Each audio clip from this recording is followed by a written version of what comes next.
Hello everyone, my name is Navneet Kaur. अब हम continue करते हैं अपनी जीएसटी की प्रेजेंटेशन। अभी तक हमने पढ़ा है कि जो जीएसटी आया था 1 जुलाई 2017 में आया था। जीएसटी एक इनडायरेक्ट टैक्स है। हमने इसकी फंक्शनिंग भी करी थी कि कहाँ पर ये अप्लाई होता है और कितना पार्ट टैक्स का जाता है गवर्नमेंट के पास। अब हम कंटिन्यू करते हैं इसके टाइप के साथ। Types of GST: CGST central GST जो सेंट्रल गवर्नमेंट के पास जाता है, स्टेट जीएसटी जो स्टेट गवर्नमेंट के पास जाता है, यूटी जीएसटी जो यूनियन टेरिटरी के पास जाता है, यानी कि यहाँ पर स्टेट की बात नहीं हो रही, यहाँ पर अब यूनियन टेरिटरी की बात हो रही है। And IGST is the integrated goods and services tax.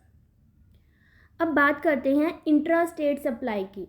Intra state supply का मतलब है कि जिस स्टेट में गुड्स बन रहे हैं उसी स्टेट में वो बिक रहे हैं, तो वहाँ पर जो जीएसटी लगेगी वो लगेगी एक तो सीजीएसटी और एसजीएसटी। अब इसका ये मतलब नहीं है कि अगर 10% जीएसटी लग रही है तो 10% हम सेंट्रल गवर्नमेंट को देंगे और 10% स्टेट गवर्नमेंट को। नहीं, यहाँ पर हम देंगे 50%, यानी कि 55% देंगे हम सेंट्रल गवर्नमेंट को और 5% देंगे स्टेट गवर्नमेंट को। तो उसे बोलते हैं इंट्रा स्टेट सप्लाई। वहीं पर अगर हम बात करें इंटर स्टेट सप्लाई की, यानी कि एक स्टेट में वो गुड बन रहे हैं और दूसरे स्टेट में जाके बिक रहे हैं, तो उसे बोलते हैं इंटर स्टेट सप्लाई, जिसको डेस्टिनेशन टैक्स भी कहा जाता है। तो वहाँ पर भी 2 जीएसटी लगेगी, एक सीजीएसटी और एक आईजीएसटी। एक तो सेंट्रल गवर्नमेंट तो अपना 50% लेके ही जाएगी, लेकिन अब 50% अब वो कौन सी स्टेट लेके जाएगी, जिस स्टेट में वो गुड्स बन रहे हैं या जिस स्टेट में जाके वो गुड्स बिक रहे हैं। तो इसको हम एक एग्जांपल के थ्रू समझते हैं। जैसे एक राजस्थान ने गुड्स बनाए और उसने सोल्ड करे मध्य प्रदेश को, ठीक है। तो अब यहाँ पर 50% तो सेंट्रल गवर्नमेंट लेके जाएगी, वो तो पक्का लेके जाएगी, लेकिन अब 50% कौन सी गवर्नमेंट लेके जाएगी, राजस्थान की या मध्य प्रदेश की? तो इसका आंसर है मध्य प्रदेश। यानी कि तभी तो उसको डेस्टिनेशन टैक्स कहा जाता है। जहाँ पर गुड्स जाके बिक रहे हैं उसे बोलते हैं डेस्टिनेशन टैक्स, और जिस स्टेट में वो बिक रहे हैं वो वाली जो सरकार है वो लेके जाएगी अपना 50% सीजीएसटी। तो इसका क्या मतलब हुआ कि इसमें राजस्थान को लॉस हुआ? नहीं, देखो राजस्थान में तो गुड्स बन रहे हैं ना, वहाँ पर तो एम्प्लॉयमेंट जनरेट हुई है, क्योंकि वहाँ पर गुड्स बने हैं, लोगों ने गुड्स बनाए हैं, तो वहाँ पर एम्प्लॉयमेंट जनरेट हुई है। और जिस स्टेट में जाके वो बिक रहे हैं तो वो तो बिक ही रहे हैं, तो वहाँ पर 50% जो जहाँ पर डेस्टिनेशन टैक्स है, यानी कि जहाँ पर वो गुड्स जाके बिक रहे हैं, वो वाली स्टेट गवर्नमेंट लेके जाएगी। और अपना सेंट्रल गवर्नमेंट को तो हर तरफ से फ़ायदा ही है, चाहे वो इंटर स्टेट सप्लाई हो चाहे इंट्रा स्टेट सप्लाई हो। ऐसे ही आता है यूटी जीएसटी। अब बस क्या है इसमें, अगर वो काम यूनियन टेरिटरी में हो रहा है, यानी कि दिल्ली में ही गुड्स बन रहे हैं, बिक रहे हैं, तो 50% तो सेंट्रल गवर्नमेंट लेके जाएगी, और जो 50% है वो कौन लेके जाएगी, दिल्ली की गवर्नमेंट, जो कि यूटी है, तो उसको यूटी जीएसटी लगेगा। ठीक है, ये देखो, ये जो रिसीट दे रखी है आप इसमें देखेंगे एसजीएसटी और सीजीएसटी दे रखा है, यानी कि यहाँ पर कौन सी सप्लाई हो रही है, यहाँ पर हुई है इंट्रा स्टेट सप्लाई, क्योंकि यहाँ पर आईजीएसटी नहीं लिखा हुआ, एसजीएसटी लिखा हुआ है, यानी कि 50% स्टेट गवर्नमेंट और 50% लेके गई है सेंट्रल गवर्नमेंट। अब इसमें नेक्स्ट जो टॉपिक आता है वो है वैल्यू एडिशन। देखो, यहाँ पर जो गुड्स जो टैक्स लगाया जाता है गुड्स के ऊपर, वो कौन से अमाउंट पे लगाया जाता है, वो लगाया जाता है जो एक्चुअल कॉस्ट है प्रोडक्ट की। ये हम पहले भी करा था, जब हमने इनपुट टैक्स क्रेडिट करा था तब ये वाला कॉन्सेप्ट पढ़ा था कि जो टैक्स है वो उस पर लगता है जो एक्चुअल अमाउंट है प्रोडक्ट का, टैक्स लगाने के बाद नहीं लगता। ठीक है, इसको एग्जांपल से समझते हैं। देखो, एक्स ने गुड्स बेचे ए को, ठीक है, 1000 के गुड बेचे, और ए ने 18% का जीएसटी दिया विच इज़ 180, अभी देखो 18% मैंने जीएसटी लिखा हुआ है, आगे फर्दर आप रिसीट में देखोगे तो ये डिवाइड हो जाता है सीजीएसटी या एसजीएसटी में, सीजीएसटी या आईजीएसटी में, या फिर सीजीएसटी और यूटीजीएसटी में, ठीक है। अभी मैंने सिंपल एग्जांपल लिया है कि 18% जीएसटी लगा विच इज़ 180, तो हो गया 1180। अब ए ने बी को अपना 20% मार्जिन ऐड करके दिया। अब देखो 20% मार्जिन किस पे ऐड हो रहा है, 1000 पे, जो एक्चुअल कॉस्ट है प्रोडक्ट की 1180 पे नहीं, तो 1000 पे 20% का प्रॉफिट डाला तो हो गया 1200, और उस पर फिर से 18% जीएसटी अब बी दे रहा है विच इज़ 216, तो 1416 अमाउंट हमारा हो गया। अब गवर्नमेंट के पास कितना जाएगा, याद रहे गवर्नमेंट के पास 180 प्लस 216 नहीं जाएगा, जो गवर्नमेंट है उसके पास सिर्फ उतना ही जाता है जो एक्चुअल कस्टमर ने टैक्स दिया है वो, विच इज़ 216। अब 216 में से ऑलरेडी 180 दे दिया है सेलर ने, तो बाकी बचा हुआ अमाउंट जाएगा।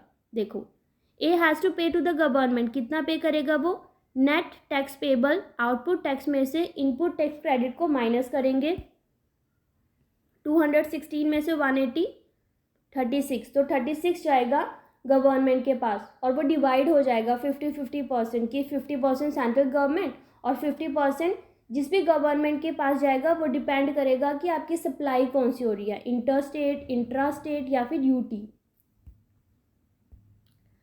नेक्स्ट आता है cascading effect, tax on tax. ये मैंने आपको पहले भी बताया था कि पहले क्या होता था, जीएसटी आने से पहले जब हर स्टेज से होकर प्रोडक्ट आता था तो हर एक पर्सन उसके ऊपर क्या लगाता था, टैक्स। फिर वो टैक्स ऐड किया, फिर जो दूसरा है जैसे होलसेलर ने लगाया, फिर रिटेलर ने उस टैक्स जो ऐड हुआ अमाउंट था उस पर फिर से टैक्स लगा दिया, तो इस तरीके से तो अमाउंट क्या हो जाएगा, हाई हो जाएगा। इसे ही बोलते हैं कास्केडिंग इफेक्ट, लेकिन इसको रिमूव किया है जीएसटी ने। अब इसके एग्जाम्पल के थ्रू समझते हैं। देखो कॉस्ट ऑफ गुड्स मान लो पुराने टैक्स सिस्टम और नए जीएसटी दोनों तरफ से देखेंगे 1000 का कॉस्ट है गुड्स की, ठीक है। अब पहले क्या होता था, 2 बार टैक्स लगता था, एक तो at the time of manufacturing जिसको एक्साइज ड्यूटी बोलते हैं, और फिर at the time of sale जिसको वैट कहा जाता है। अब at the time of manufacturing excise duty लगी 13%, 130, लेकिन जीएसटी में तो ऐसा नहीं होता, जीएसटी में तो सिर्फ eight the time of supply only, जिसको पॉइंट ऑफ टैक्स कहा जाता है। तो अब सप्लाई का प्राइस हो गया 1130, और जीएसटी की केस में तो अभी 1000 ही है। अब पुराने टैक्स स्ट्रक्चर में क्या हुआ, वैट लगा जो कि 5% है। अब 5% किस पे लग रहा है, 1130 पे, यानी कि वो वाले अमाउंट पे जिस पे ऑलरेडी 130 ऐड होके आया था टैक्स। अब टैक्स के ऊपर टैक्स लगने पर ये अमाउंट हो गया, जबकि जीएसटी 18% है और वो लगा 1000 पे विच इज़ 180। अब जो टोटल प्राइस आया है वो कितना आया है, 1130 में जब हमने वैट को ऐड करा तो हमारा प्राइस हो गया 1186.50, और जबकि जीएसटी में 1180, यानी कि जो 6.50 ये वो अमाउंट है जो टैक्स के ऊपर टैक्स लगा, लेकिन जीएसटी के केस में ऐसा नहीं होता, ठीक है। तो ये था कास्केडिंग इफेक्ट। अब जीएसटी के कुछ फीचर्स जो हम ऑलरेडी टर्म्स कर चुके हैं वो भी उस फीचर्स में ही आती है। इसके अलावा एडिशनल फीचर्स हैं जैसे principle of destination. Principle of destination का क्या मतलब हुआ, वही जो हमने पहले करा था, इंटर स्टेट जब सप्लाई होती है, एक स्टेट में गुड्स बन रहे हैं और दूसरे स्टेट में जाके बिक रहे हैं, तो जिस स्टेट में जाके बिक रहे हैं उसको बोलते हैं डेस्टिनेशन टैक्स, और वो वाली स्टेट गवर्नमेंट लेगी अपना 50% जीएसटी। जैसे दिल्ली ने गुड्स ट्रांसफ़र किए राजस्थान को, ठीक है, इसको बोलते हैं इंटर स्टेट सप्लाई।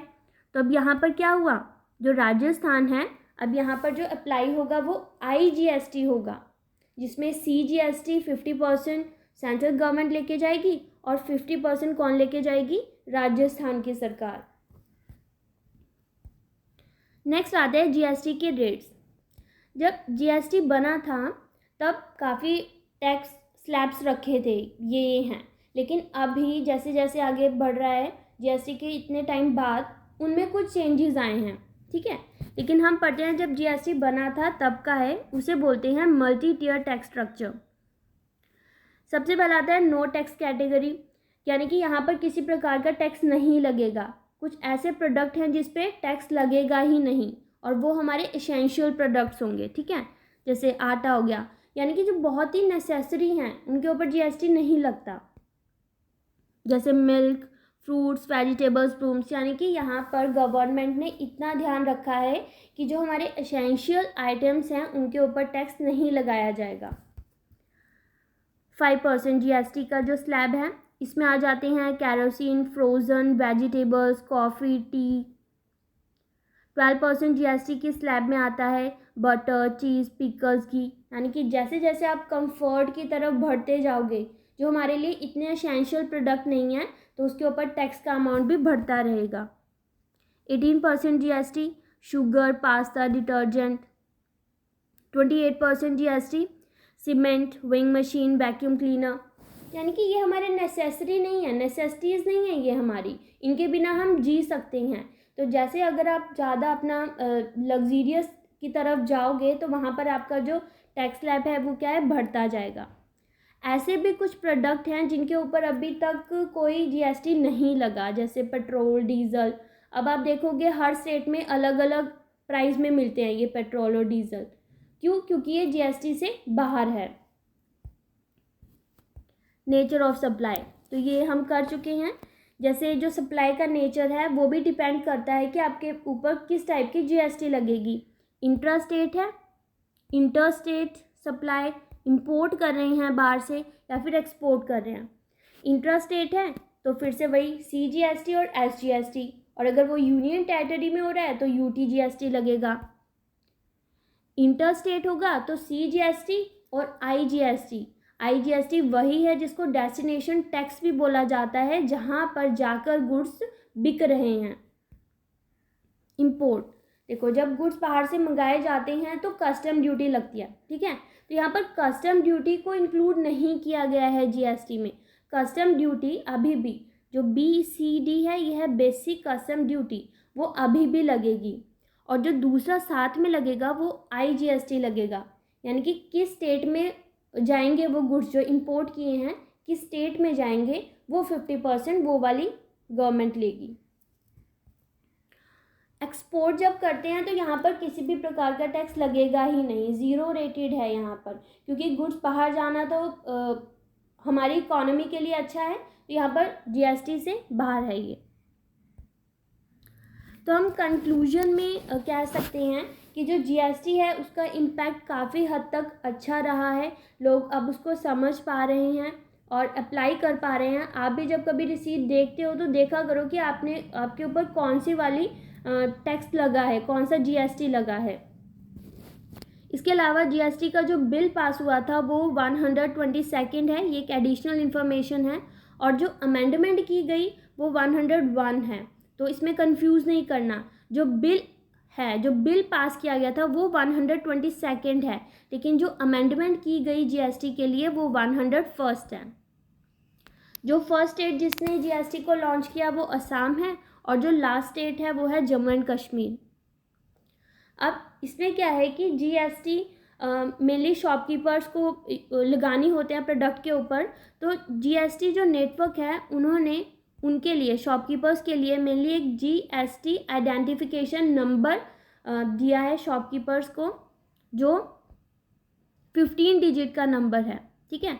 उसमें से पहले जो 2 डिजिट हैं वो स्टेट कोड को बताते हैं, जो बीच वाले 10 है वो पैन नंबर को बताते हैं, और जो लास्ट के 3 है वो एक यूनिक कोड है जो कि शॉपकीपर का होता है। अब शॉपकीपर को हर 3 मंथ बाद वो कलेक्ट करना पड़ता है जीएसटी का अमाउंट, और गवर्नमेंट को देना पड़ता है। तो this is all about the GST. Thank you.